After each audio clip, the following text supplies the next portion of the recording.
तुमचे खूप खूप स्वागत। आज आपण दुधीचा हलवा कसा बनवायचा ते बघणार आहे। चला तर मग वेळ न घालवता दुधीचा हलवा बनवायला घेऊया। पण त्याच्या आधी तुम्ही माझ्या चॅनल नवीन असाल, अजून माझ्या चॅनल लाईक शेअर सबस्क्राइब केला नसाल तर खाली लाईक शेअर सबस्क्राइबचं बटन आहे ते क्लिक करा।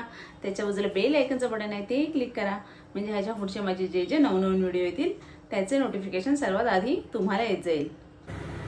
दुधीचा हलवा बनवायला हे दुधी सोलून मी कापून घेतले, 2 तुकडे करून। आता ते किसून घेणार आहे। आता एका कढईत मी तूप टाकले 2 चमचे, त्याच्यावर काजू पण परतून घेते। त्याच्यावर किसलेला दुधी टाकायचा आहे। दुधी लगेचच टाकायचं, नाही तर पटकन दुधी काळा पडतो आणि किसता आपण तूप ठेवायचं एका साईडला कढईत। काजू तुपावर टाकले, कारण काजू पण आपल्या दुधीबरोबर छान असे खरपूस भाजले जातात। आणि दुधी छान असं आपल्याला तुपावर परतून घ्यायचं आहे व्यवस्थित।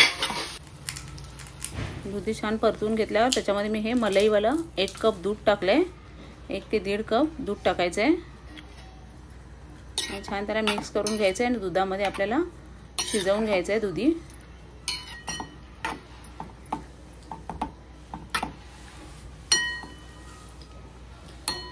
सर्व मी मिक्स करून घेतले। आता याच्यावर आपण झाकण ठेवूया, झाकून आपण शिजवून घेणार आहे। असं 2 ते 3 मिनिट आपण झाकून शिजवून घेतलं। सर्व दूध पण आपलं आटलंय, छान दुधी आपला शिजलाय। आता ह्याच्यात मी 1 वाटी मावा टाकते, 150 ग्राम एवढा मावा आणलेला मी, तो टाकून आपल्याला परतून घ्यायचा आहे मावा।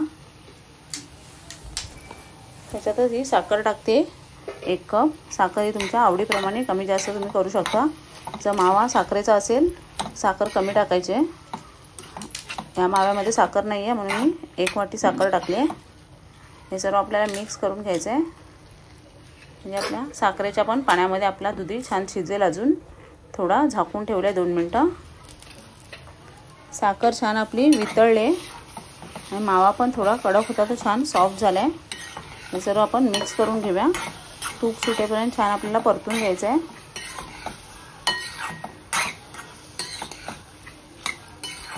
छान दुधी आपला असा शिजला आहे व्यवस्थित। काजूचे तुकडे पण छान नरम झाले आहेत।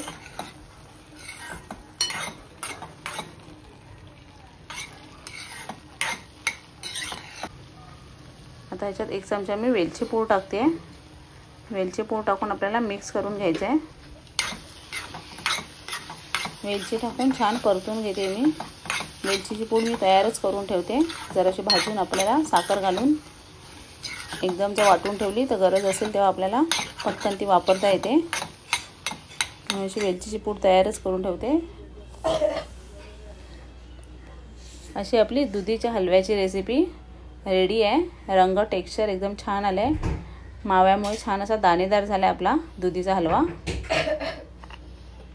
कशी वाटली तुम्हाला ही रेसिपी कमेंटमध्ये मला नक्की कळवा। आवडली असेल तर एक लाईक आणि शेअर नक्की करा, आणि चॅनलला नवीन असाल तर सबस्क्राईब करायला विसरू नका।